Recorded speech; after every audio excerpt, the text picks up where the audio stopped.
an important cast member of Share na kami. Maripok A+. Let's all welcome Miss EJ Halyurina.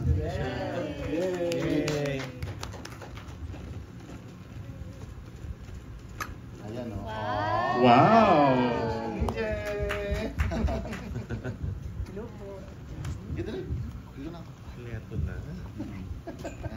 Hi EJ, anything you'd like to say to greet the members of the press in attendance today? Hello po everyone, na-catfish po ko. Nasa Trinoma po ako kanina. Akala ko dun. Char lang. At ayun po, salamat po sa pagpunta and kung magtanong lang po kayo. Kami ang sasagot niya. Yeah. Let's continue with the questions. And Bernard of My Movie World will ask. Okay. Hello, I am Bernard of My Movie World. First question ko kay, dun muna kay Mary sa kay Rice. Kasi nung pinilabas na to sa Cinemalaya opening, saka dun sa iba pang other country, no? Parang ang naging feedback with yung role ng dalawa, kahit antagonist kayo dito, parang chini-cheer kayo, or parang ni-root kayo ng mga audience. What can you say about dun sa mga positive reviews nyo sa performance for this film? Mixed feelings. Kasi gusto namin magalit sila sa amin eh. Pero bakit ko kami chini-cheer? Mali yun. Grateful naman kami sa mga comments and feedback. Kasi nakakatuwa naman, di ba? Talaga, to be honest, as an actor, kung hello, ayan. Kung nagustuhan nila yung performance niyo, so grateful kami sa yung crowd nung Cinemalaya 2023. Sobra silang ang ingay nila sa bawat mga eksena. So sana mangyari yon sa lahat ng mga cinemas. Yeah, thank you. Ako din, happy ako na maganda yung feedback na nakarating sa amin sa performance namin kasi yun nga, as an actor, talagang privilege yun sa amin na makakuha ng ganong feedback eh. Pero siyempre sa isang pelikula, alam naman natin na dapat entertaining din siya. Diba? As a viewers, kailangan ma-entertain din tayo. And aside sa na-entertain tayo, kailangan makita din natin yung message ng pelikula.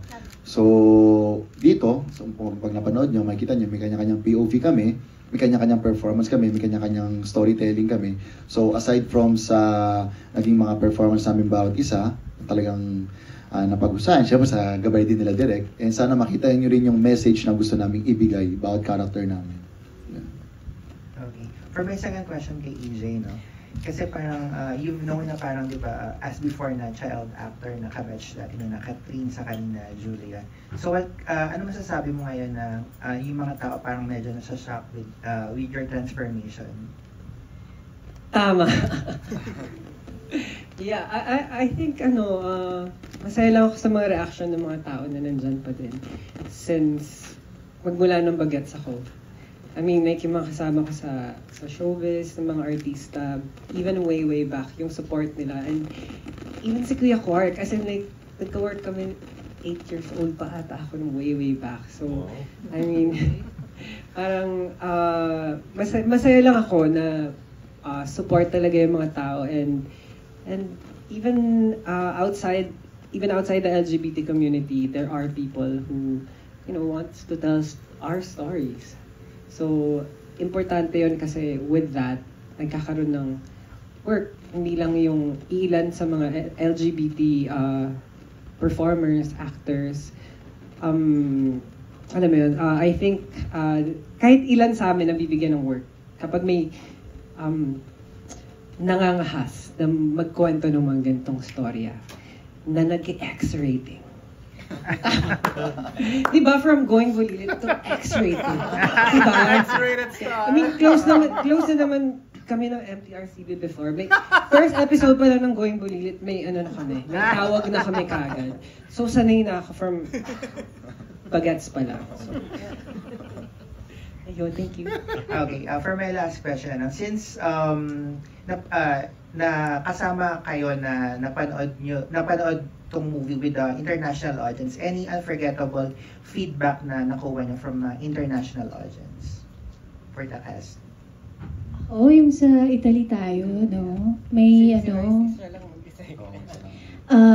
may isang encounter na medyo emotional sa akin kasi there were a group of friends and queer sila. And sinabi nila, you made us feel so seen.